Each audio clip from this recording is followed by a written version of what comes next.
Šajā čempionātā mēs protams jāsaka atkal, katru reizi paldies tam, kurš pierunāja tomēr, ka nebeidz to savu karjeru Latvijas izlasē. Atkal viņš pierunāja, ka atslēgas momentos nestrādā ar prātu, tad pierunāja. Es teiktu, ka visi izlases līderi trešajā periodā nospēlēja tā, kā līderiem nākās, un līderi arī izsūta šo spēli, beigās līderi arī uztaisīja uzvaru.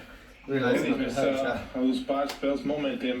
Elsmers Līkins kārtējo reizi 37 metieni mūsu pretinieku vārtiem pa mūsu 22, bet jā, Elvis ļoti svarīgos brīžos nospēlēja.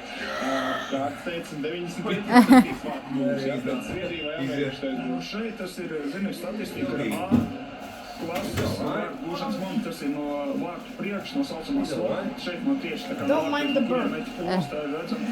Viņam ir laiks, viņam ir pieņemt, laiks paskatīties, un praktiski tur no 5 metru ātrāk izdarīt metienu. Teicam, nospēlēls.